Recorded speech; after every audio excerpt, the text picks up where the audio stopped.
The rain poured relentlessly as Mia drove down the isolated mountain road. She was on her way to visit her grandmother's old cabin, hoping to find some closure after her recent passing. The dense fog enveloped the surroundings, making it hard to see beyond a few feet ahead. Mia's unease grew with each passing mile, a feeling of being watched creeping up her spine. Finally, after what felt like an eternity, she reached the cabin. It stood in eerie silence, the only sound being the rain drumming on the roof. Mia gathered her belongings and stepped out of the car, shivering as the cold wind cut through her clothes.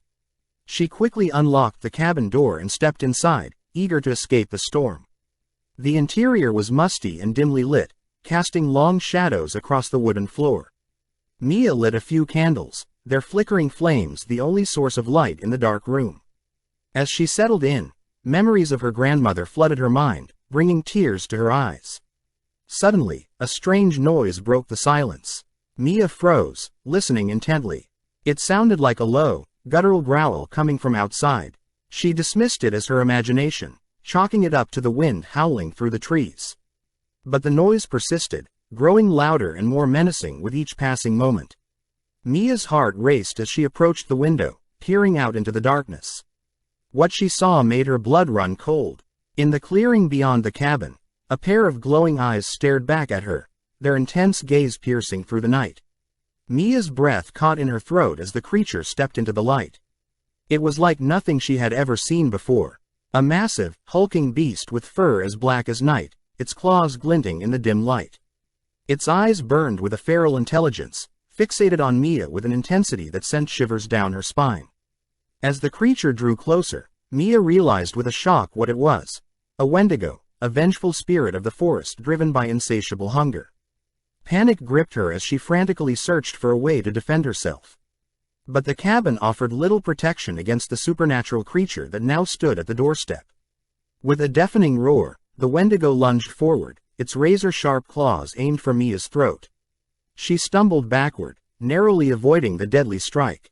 Desperation fueled her actions as she grabbed a nearby fireplace poker, swinging it with all her strength at the creature.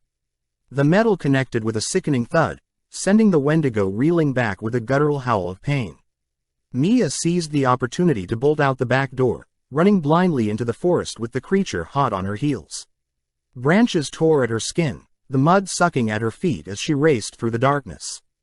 Hope began to fade as she felt the Wendigo closing in, its hot breath breathing down her neck.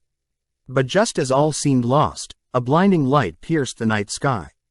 Mia glanced up to see a group of figures standing at the edge of a clearing, their eyes glowing with an otherworldly power. They raised their hands in unison, chanting in a language long forgotten by mortals. The ground trembled as the earth itself seemed to revolt against the Wendigo. Roots snaked up from the forest floor, entwining the creature in a living prison. Mia watched in awe as the Wendigo thrashed and roared, its power weakened by the ancient magic of the forest guardians. With a final cry of defiance, the Wendigo vanished in a burst of black smoke, leaving Mia alone in the clearing. She staggered forward, the weight of the night's events crashing down on her. The figures approached her, their faces hidden in the shadows. They spoke in hushed tones, their voices carrying a sense of wisdom as old as the mountains themselves. "You have faced the darkness and emerged victorious, child of the forest," one of them intoned. "Know that the spirits of the wild are with you, guiding your steps and protecting your path." Mia nodded, her heart heavy with the weight of what she had seen. But she also felt a sense of peace, knowing that she was not alone in this world of mystery and wonder. As the figures faded into the night, Mia turned back towards the cabin, the flames of the candles casting a warm glow in the darkness.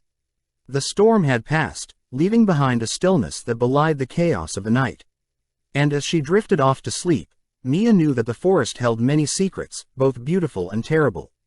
But she also knew that she had the strength to face whatever darkness may come, guided by the spirits of the wild and the memory of her grandmother's unyielding love.